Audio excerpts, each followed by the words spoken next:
أعوذ بالله من الشيطان الرجيم. بسم الله الرحمن الرحيم. بسم الله الرحمن الرحيم. ربي اشرح لي صدري ويسر لي أمري واحلل عقدة من لساني يفقهوا قولي واجعل لي وزيرا من أهلي هارون أخي اشدد به أزري واشركه في أمري كي نسبحك كثيرا ونذكرك كثيرا إنك كنت بنا بصيرا. بسم الله الرحمن الرحيم. ربي أوصني أن أشكر نعمتك التي أنعمت علي وعلى والدي وأن أعمل صالحا ترضاه وادخلني برحمتك في عبادك الصالحين. O Lord, enable us to be grateful for the blessings you have given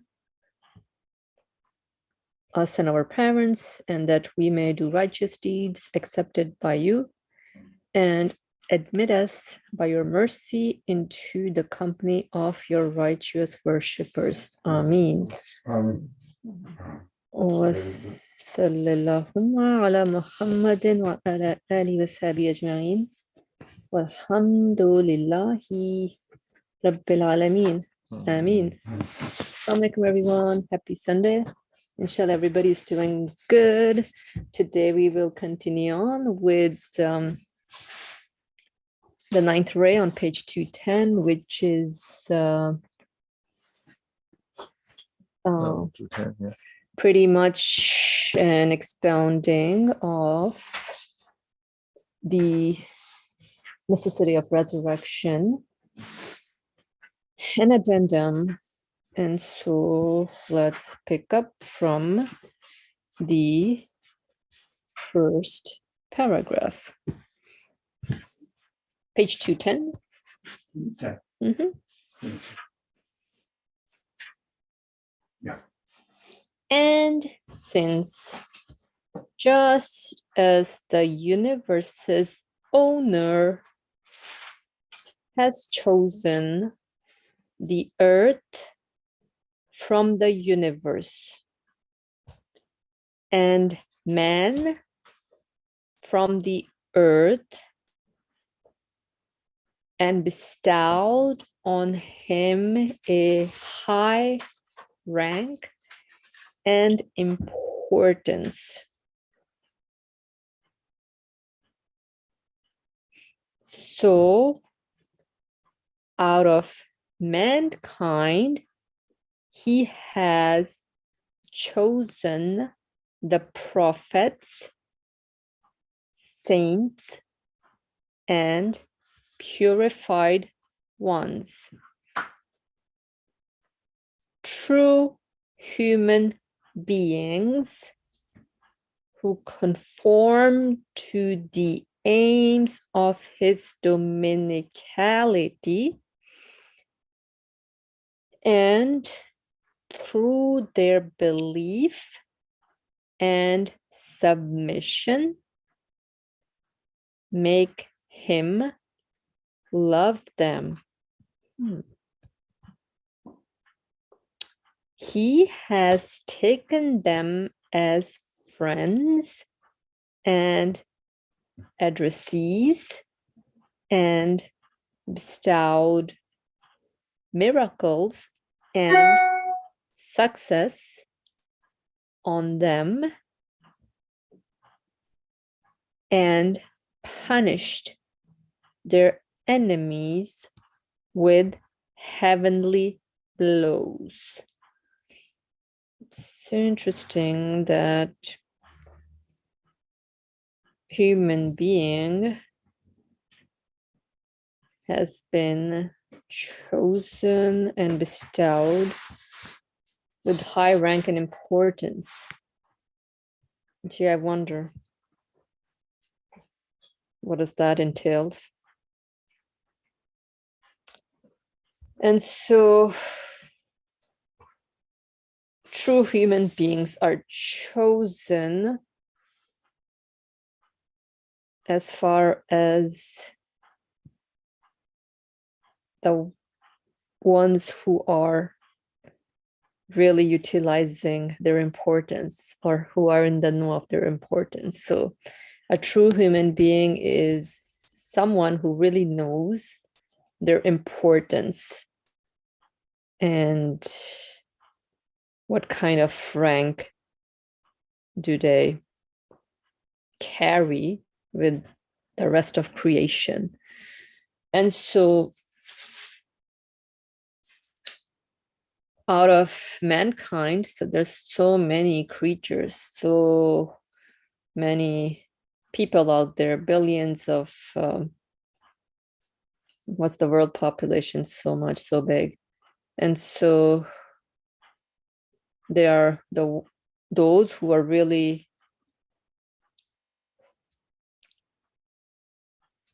working out the purpose of their existence. And so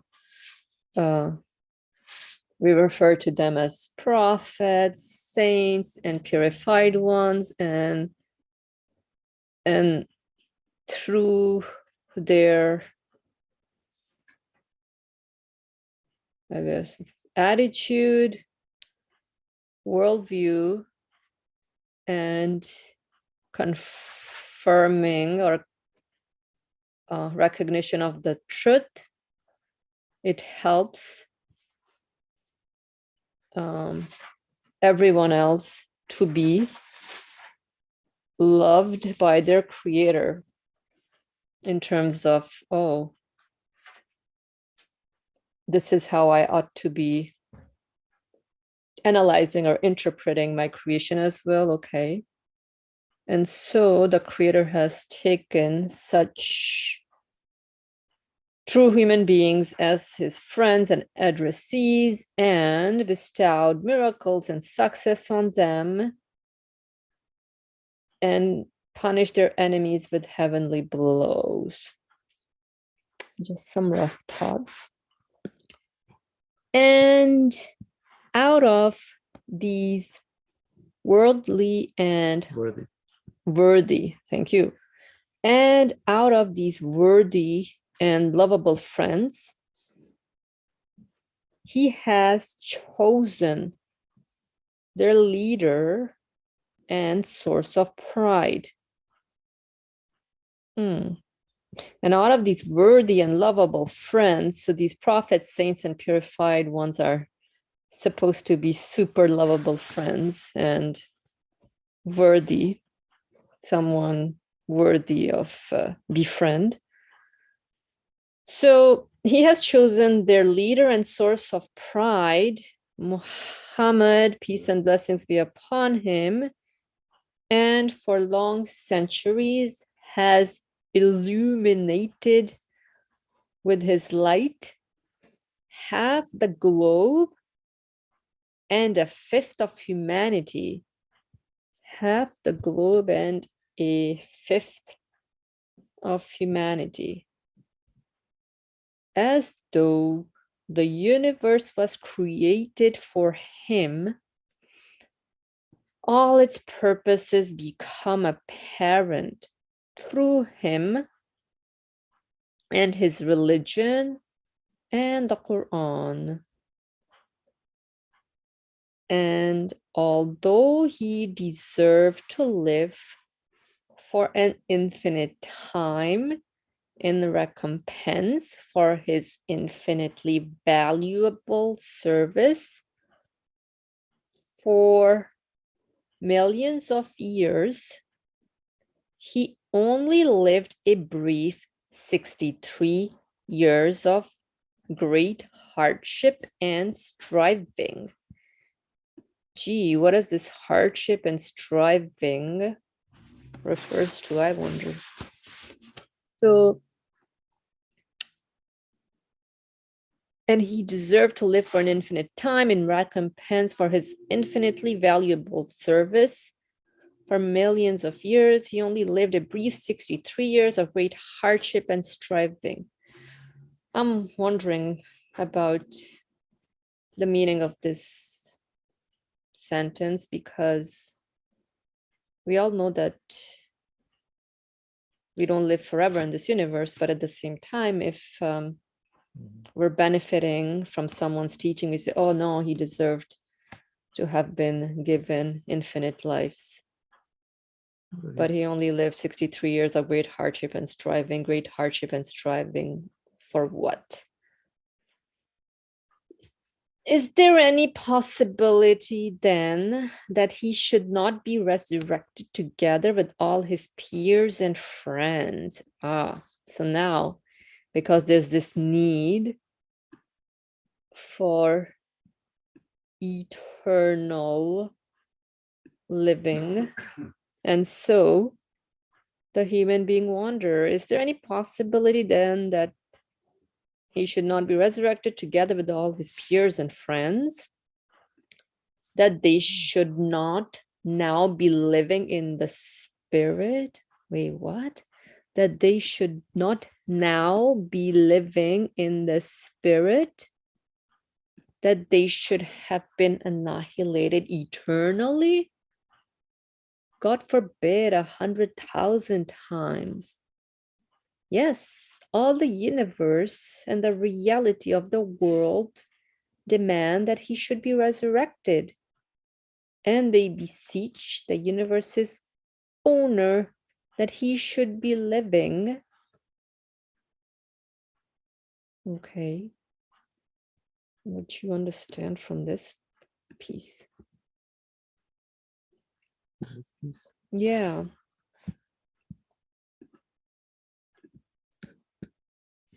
So Yeah, go ahead. I wonder, so pretty much the human being is longing for an eternal existence, but with the company of a beloved one. Beloved one, because through this beloved one, am I getting to know who my creator is? Okay.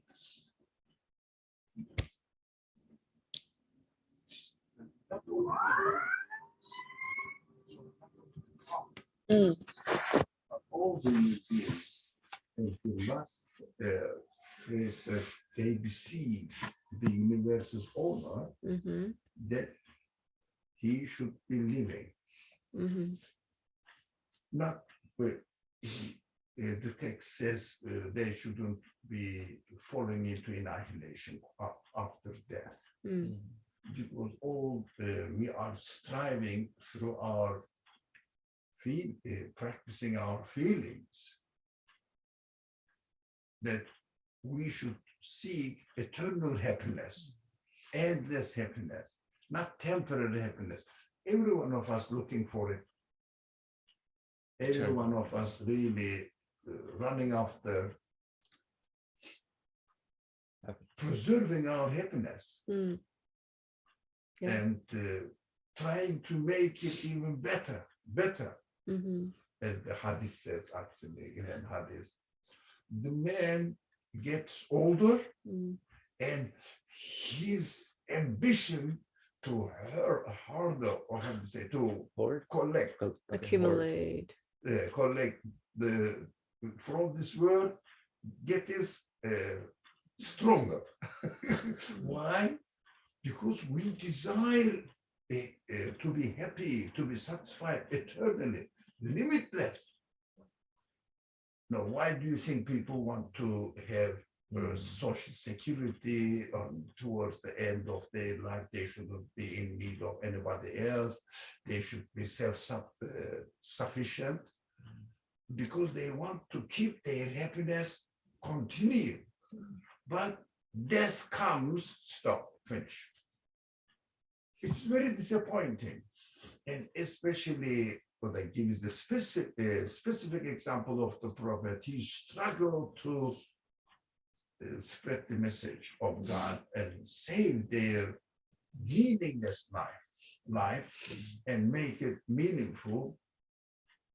Whole life, he spent whole life in order to really help People get out of meaninglessness. And all the people, you and I, benefited from his message, from his exemplary life. Now, we need to express our gratitude, thankfulness, because of the message you brought to us, you served in this world. God's message sent through you, and we received it from you. You served, you struggled a lot, really, 23 years. He was always in Mecca, he was always under attack and persecution, insult. In Medina, wars from the other tribes. And he was trying to preserve this community so that the message will continue after his death. These are all the signs that we want. Our relationship, our gratitude to be presented to him and be thankful to him. But if he died, and also we will die, and everything come to nothing. All our struggle in the world will become meaningless. At the end, zero. Nothing is there. Why should I bother then? But our inner urge, no, you should be helping others, you should be seeking after the comfort and benefit from the beauty of existence and life. That is in us. That's why if we want to have a permanent pleasure, then it must have a purpose. It shouldn't end with a dead end. That's why I think it goes against the purpose of existence. The purpose of existence, it contradicts if we didn't accept the resurrection. So it goes against the purpose of the one who created this universe and put us on this earth with these feelings. It contradicts. So it should be, there should be resurrection. That must be the plan of the Creator. You conclude. So resurrection is really this need of happiness to be just constant, permanent. Yeah, that is what we want. All of us, really, we don't want to torture ourselves. No one wants to torture. So we're all looking to be resurrected, inshallah. Every moment we are. Yeah, but this is worldly thing, temporarily. There's no happiness that's lasting here. Correct. So we all know that. So we're all looking for the resurrection. I mean, we try it here temporarily.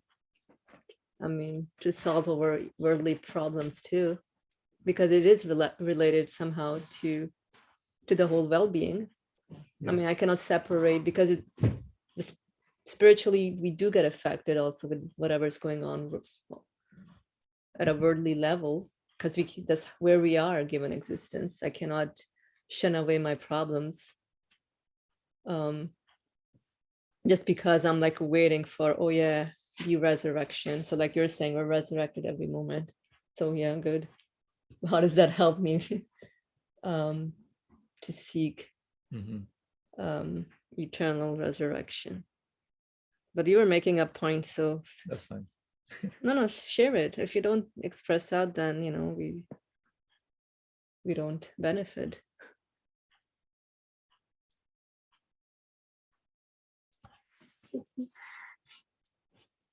Yeah, I mean, I think enough has been said that our feelings are looking for it.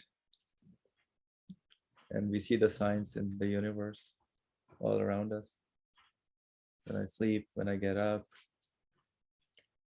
something is happening. Somebody's giving me the sleep, somebody's giving me the waking up event. So all these signs do point, yeah, they're whoever is organizing this is teaching me something. It cannot be just for no purpose, and just like the meaning, the envoy who was assigned to provide meaning to me in my life, telling me about what my duties are, what my responsibilities are, to recognize who my owner is, and giving me purpose to live. Otherwise, why bother living in this I with like all these that. problems? Okay, thank you for sharing this. I'm glad you shared this, because you're saying that this resurrection that I'm experiencing every moment is giving me a purpose to live, a purpose for the ultimate resurrection, because these momentary resurrection makes me realize the eternal need for capital R resurrection, something eternal, continuous happiness. Because every moment here, with the way we're resurrected, that's temporary. Fine, you may be happy one moment, the next moment you're resurrected. Oh, something happens. Okay, the next moment, okay, you got over it. But then you're like, oh my God, this cycle of happiness, trying to solve problems. This is what life is. This is everybody defines life like that. It has its ups and downs. There's no permanent happiness here. So, but these temporary phases of happiness that we experience gives us a purpose to go on in our journey. I wouldn't say it gives us a purpose to live. If somebody comes to you, Mm. you have a very loving relationship with your parents, right? And while you are enjoying your presence, being together, maybe preparing a dinner, eating together, and they take care of you. You want to take care of them at the same time, helping. Somebody comes to you, why do you do that? They will die anyways. Everything will go into nothing. How do you feel that time? I made a mistake. With a lady was feeding her baby. I said, just reflecting future, I said, she will grow. It was wrong. What I did was wrong. And what I said was wrong as well. She will grow. And when she reaches the age of 18, 16, 15, how do you say this age of, how do they say age of maturity or teenagers? Teenager, and she will start challenging you, the baby was a girl. And then you will say, oh God, it is a problem for me now. But she was feeding the baby. And then you will die and she will die. The child also will die. Suddenly, her enthusiasm, enjoyment on the face disappears. What does it show?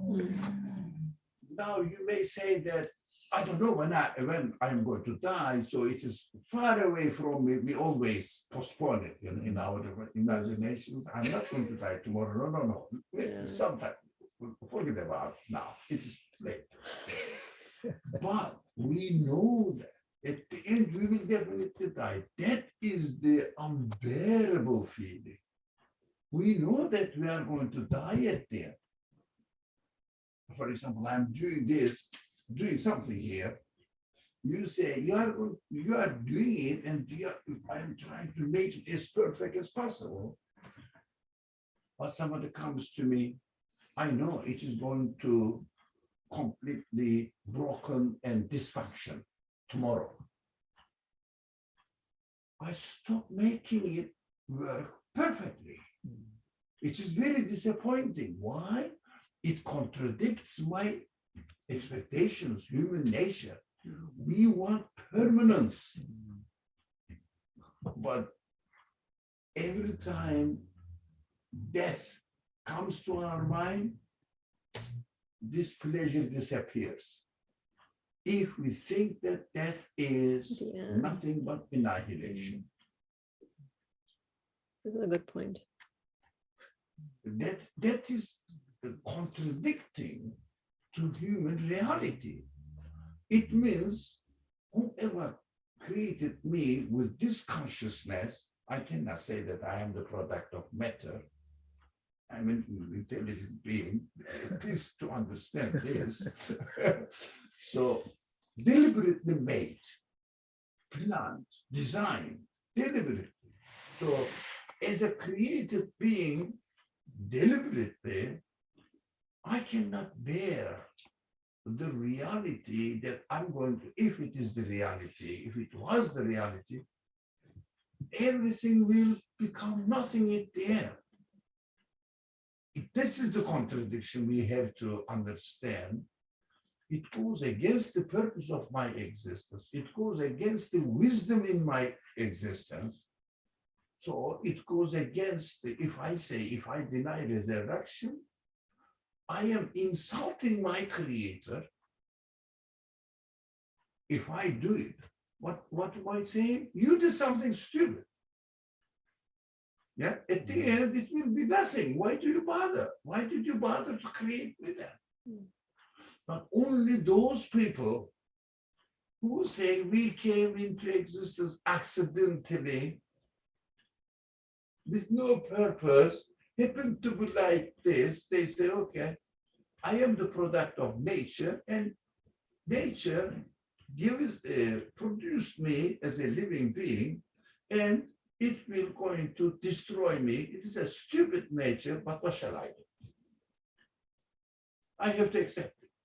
That is why they don't feel the need to believe or confirm that, or have the hope that they will be resurrected by a conscious creator and conscious being who is going to recreate it. That's why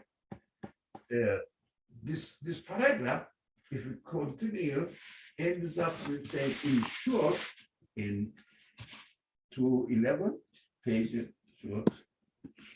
Mm-hmm. Oh, look at that. Yeah. Since God exists, so does the hereafter certainly exist. Mashallah. But only those people, I keep saying this on several occasions, I said this actually, I shared with you.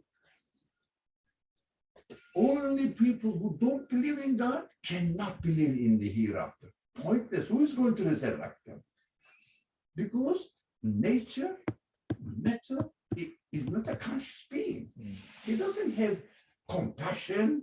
It doesn't have wisdom. It is just set rule, order. It's set. And it has no meaning. Of course, you don't expect anything from a meaningless being to do something meaningful, consistent.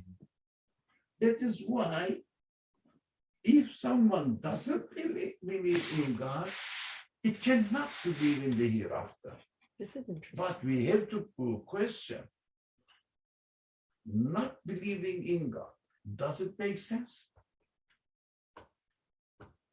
Does it give you a meaningful conclusion saying that I am just happen to be like this? No conscious creator. So definitely, not because we believe in God, we believe resurrection, but if we believe in God, belief in God also necessitates that we have to conclude resurrection definitely will happen. But there are many other reasons that we should confirm the reality of resurrection. Many other reasons, not only because I believe in God, God can create it. No. This universe makes sense. It is a meaningful creation, purposefully made. So the one who made it demonstrated many evidence and created with the need for resurrection. I don't think this creator will contradict itself, because there is no contradiction in the universe. It is perfectly working, but my body is deteriorating. But my spirit, my feeling is not deteriorating, getting worse. No, my spirit always wants to have the perfect one. There are many other reasons. This is interesting. So then I wonder, what does belief in God actually means? Because it seems that I'm here to work out this belief in God, because then it connects with everything else. It connects with the purpose for what to do here. It is consistent with the reality of this existence, with the reality of my existence. Why should I contradict myself? I need two hands. Can I cut one of my hands? Can anybody do that? No, because I feel comfortable with it. I enjoy it. Yep. Even if there is some times that we may not feel as healthy as we would like to. For example, I'm sick now. What do? Well, that is natural. No, I don't say. Look for the solution. Go to hospital, ask the doctor, the experts who know it, what can we do? Yeah. Because that's it is in our, if you like, nature, integrated into our reality, that resurrection must happen. We cannot really get out of it. I get it now. Yeah. Belief in God is related to resurrection must happen. Yeah, that is with us. Yeah. Is enough. So what is wrong with my mind or what myself denying my reality, not the reality we hear from the prophets, not the reality we believe that God is there. No, at least not believing in resurrection contradicts my own self.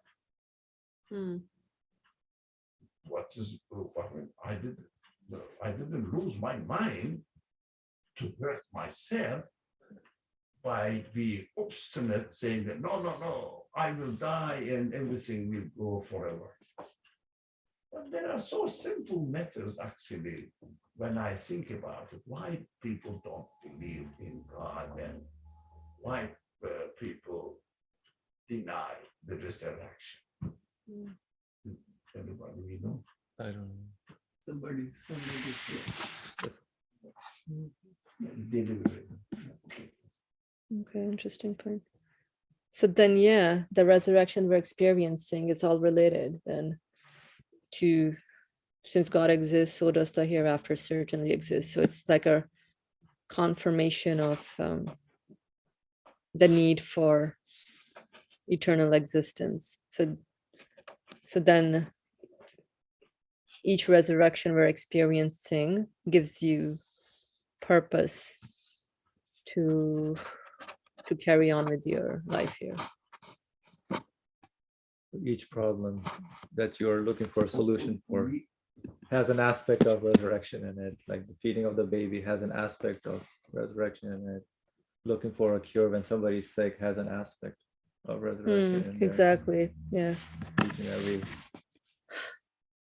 problem that we're trying to solve, or even things that we're enjoying, has an aspect. So we have to be a bit careful here. We believe in God. That is why the resurrection must happen. What does it mean? It may be understood in two ways, actually. One is, I believe in God. God can do it. That is one approach. The other one, I believe in God. It means my existence is a conscious act of my conscious creator, is a act of conscious creator, and this creator not expected to contradict his promise put in my expectations, in my feelings. That is why I understand the second one is correct. I said, not because God can create it, no, not living to God, saying that this God should not contradict himself because he's so wise. Look at the universe. Look at my own existence. Should not contradict himself. By giving me this need for. Yeah, I mean, not creating the resurrection and making the death end of my existence, which is impossible to imagine. But some people do because they don't believe that they are really human beings. They believe that they are living beings. They are living beings, the animate beings. I don't want to say animals, animate beings. Now, there are different kinds of beings, plants and animate beings. Our animate beings have different species. One of them is human being. And they developed from each other. That is what the reduction they do to human honor. So since you are an animal, can I treat you as an animal? Even if I say, you are a beast, he takes me to court. You insulted my honor, he says. Why? He doesn't accept him as an animal, but treats himself as an animal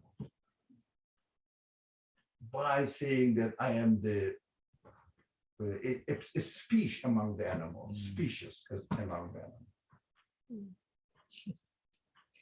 It's funny. Yeah, that is what the reality is of what the people are doing.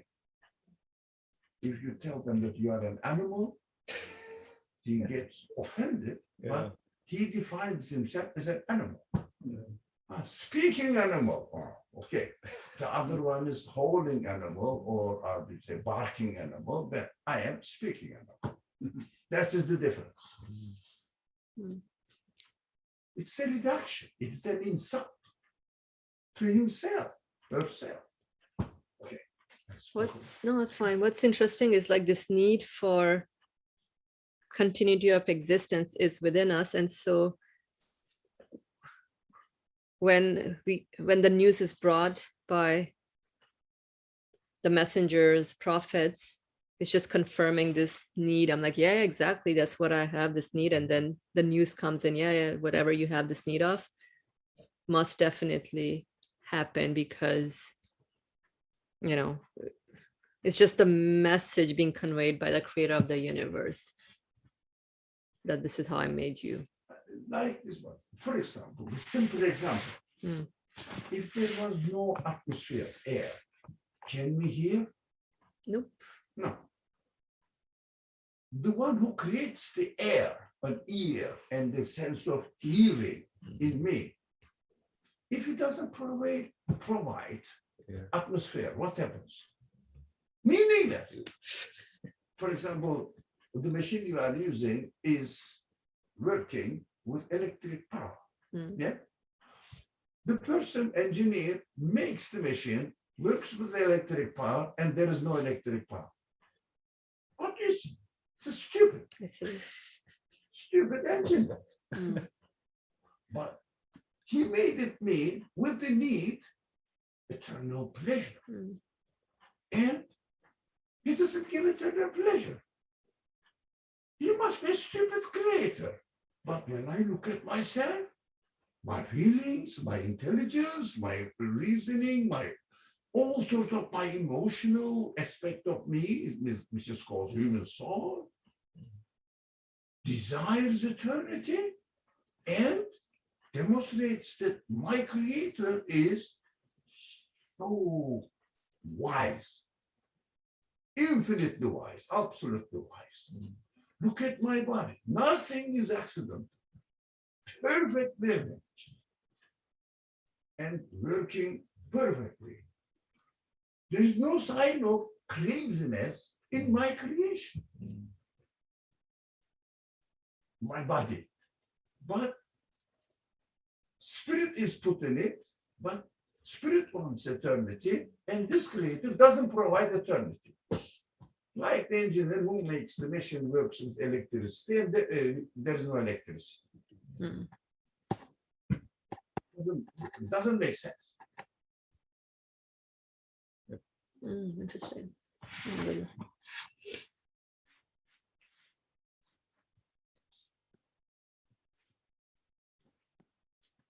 Okay. And since in the seventh ray, the supreme sign, each with the strength of a mountain, the 33 powerful consensuses have proved that the universe emerged from a single hand and is the property of a single being. And have demonstrated self-evidently his unity and oneness. The means of the divine perfections. And through unity and oneness, all beings become like soldiers under orders and subservient officials. And with the coming of the hereafter, perfections are saved from decline.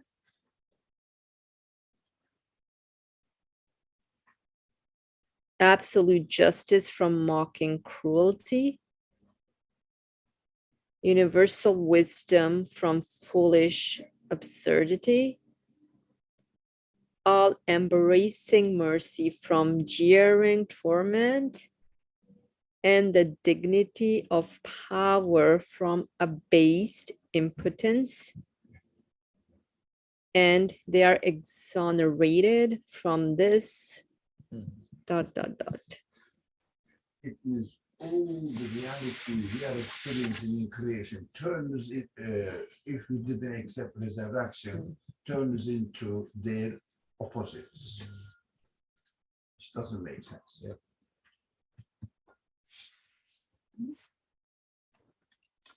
Certainly, and without any doubt, as necessitated by the truths in these 6 senses. Since. Yeah, right. Paragraph, Nice. paragraph.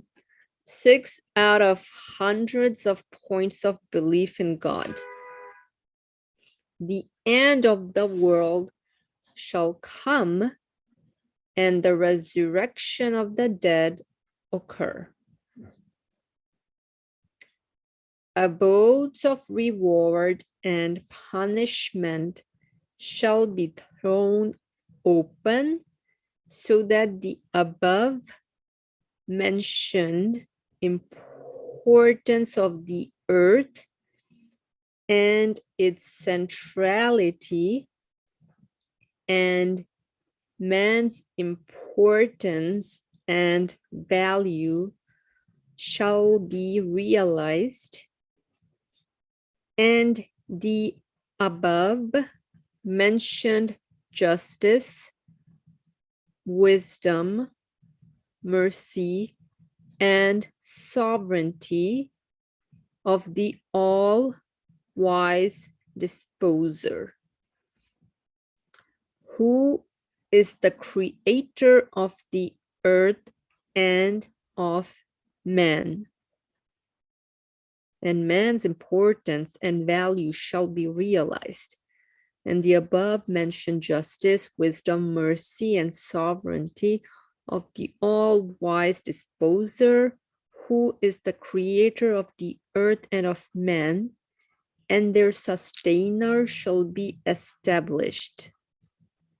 And the true and yearning friends of that eternal sustainer shall be saved from eternal annihilation. That's me, right? The human being, the true and yearning friends of that eternal sustainer, who Everyone. Whoever's looking, who understands the reality. and the most eminent and worthy of those friends, well, anything in creation pretty much. And the most eminent and worthy of those friends receive the recompense for his sacred services, which have made all beings pleased and indebted. And the perfections of the eternal sovereign should be exempted and exonerated from all faults and deficiency, and his power from impotence, and his wisdom from foolishness, and his justice from tyranny.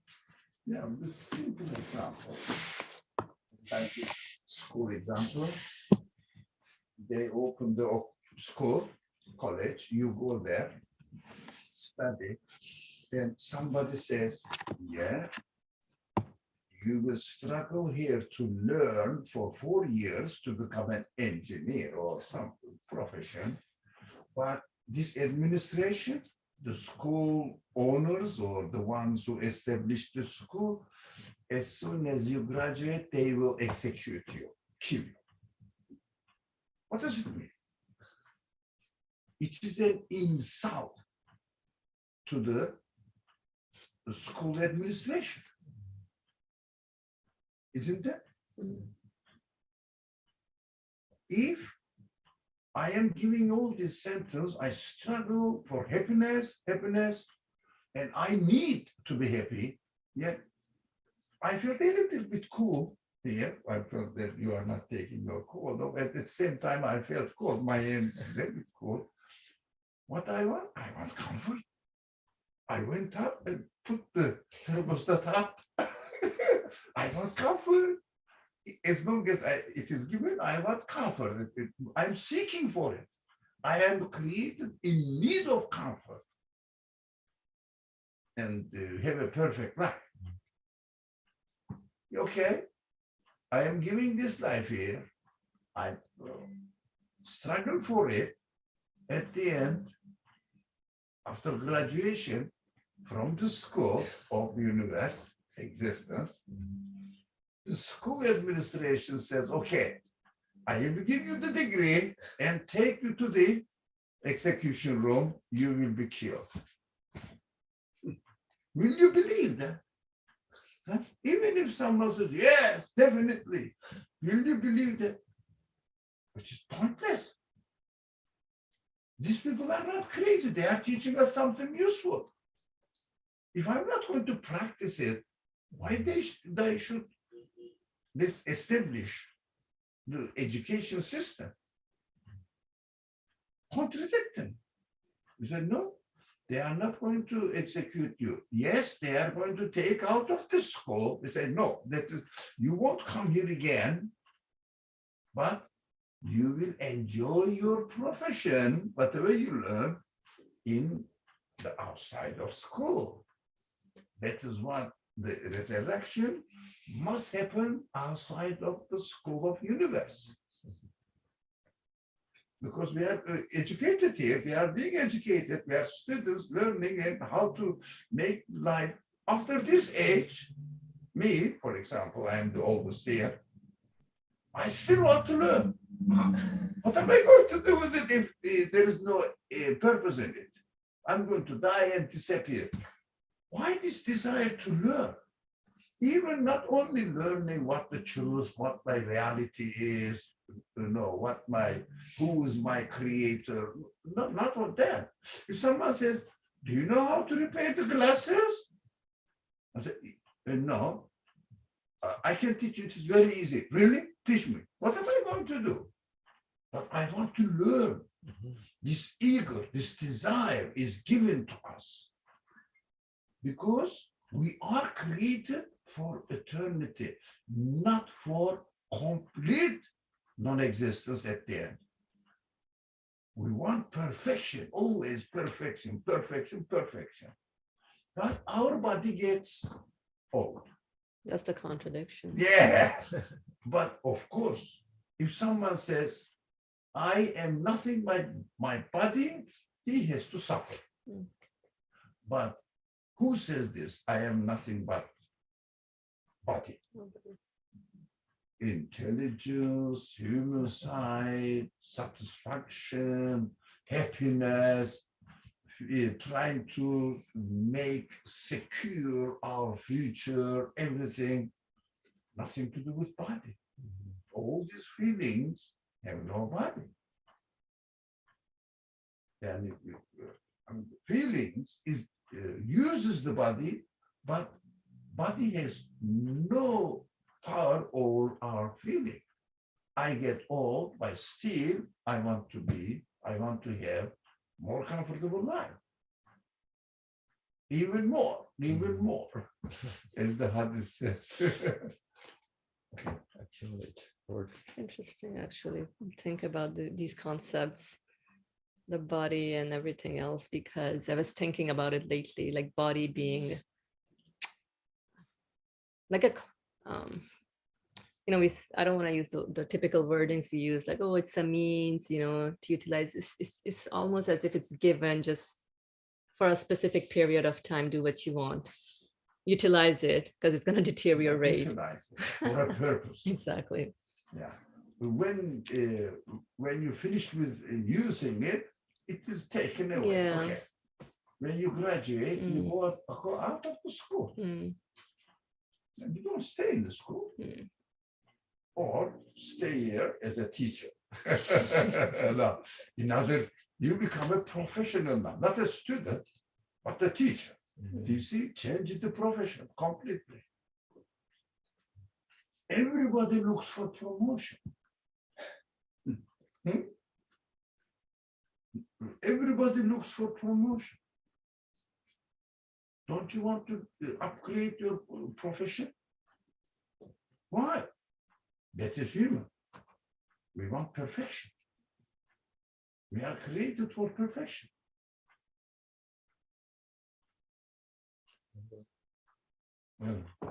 Alhamdulillah. Okay. So, in short, since God exists, so does the hereafter certainly exist. Oh, this is interesting. Moreover, just as with all the evidences that prove them, the above three pillars of belief, so belief in God, hereafter, and prophethood, testify to and indicate resurrection. So do the two pillars and in angels and in divine determining. Actually, this is what I was thinking of, divine determining, because like plan, like somebody has everything planned for you in this universe. It almost seems like that. Like we try our best as far as how much we can, but it seems as it's like something in the universe that's setting up the stage. Okay, and in the angels and in divine determining, that both the good of it and evil of it are from God Almighty. The good of what? Yeah, good question. Just as with all the evidences that prove them, that prove the that the hereafter exist. Okay, that proves the pillars of belief. The above three pillars of belief testify to and indicate resurrection. So do the two pillars and in the angels and in divine determining, that both the good of it and the evil of it are from God. also necessitate resurrection and testify in powerful fashion of the to the eternal realm. So what is the it here? Maybe divine determinant. So that the both the good of I mean, the translation is not very clear. It says, "Amentu billahi ve melaiketihi ve bil kaderi hayrihi ve şerrihi min Allah."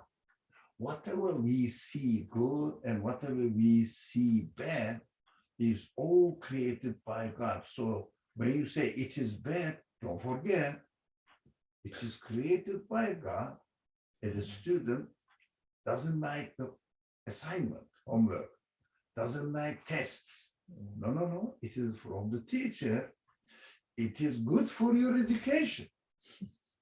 Whatever it seems to be bad for you, don't forget, it is divine determining, which means God is giving it to you for a purpose to fulfill the purpose of your existence, to help you. To, for example, as a student, don't you think the students have some sort of responsibilities? Otherwise, so the teachers are there to give them the responsibility, and so that they will improve themselves.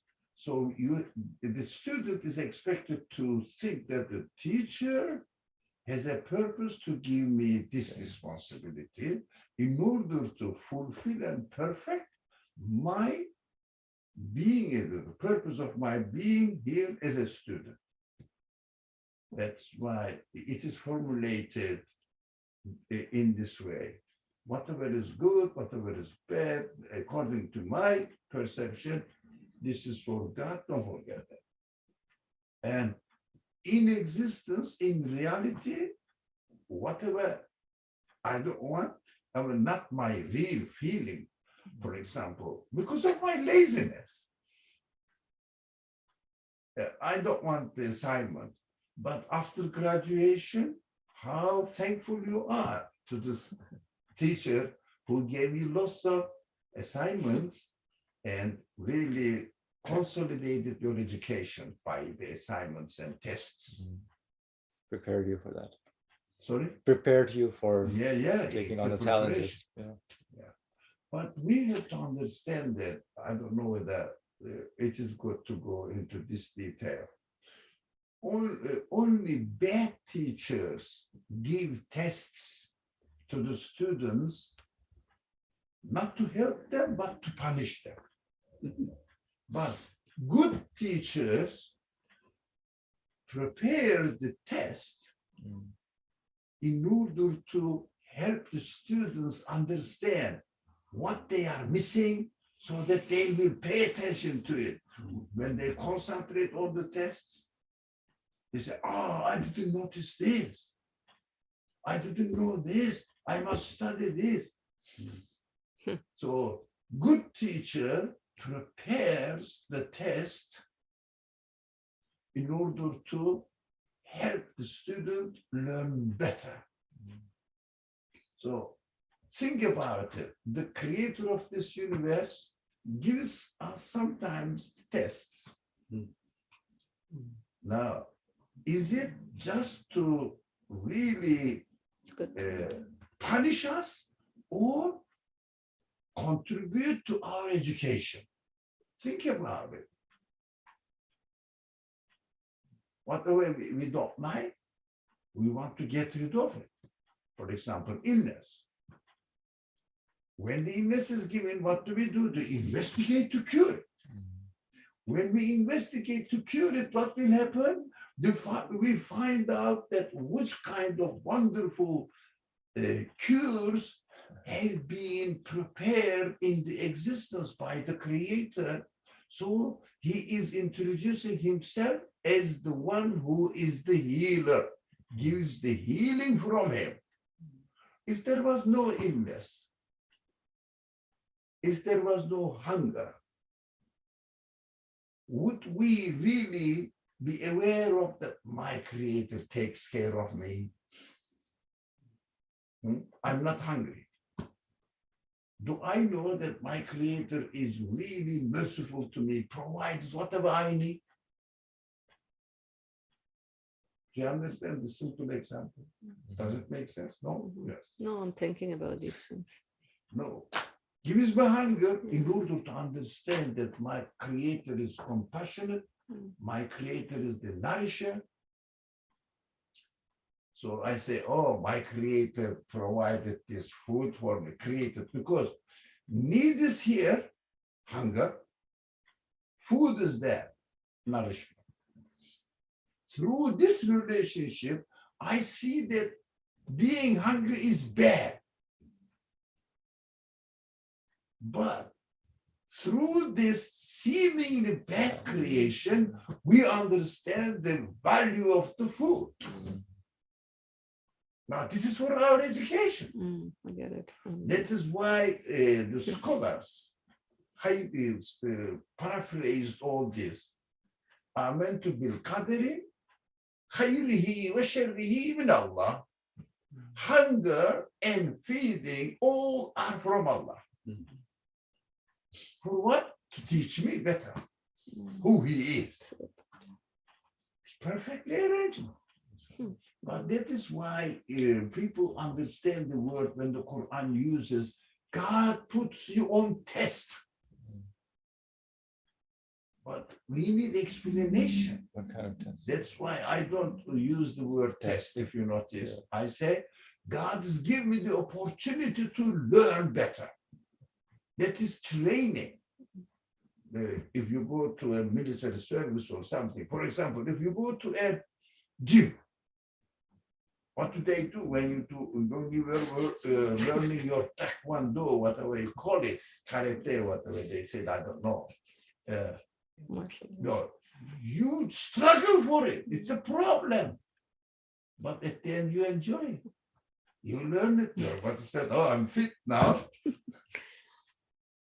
Right? So whatever you see hardship seems to be bad to you, but it is not bad.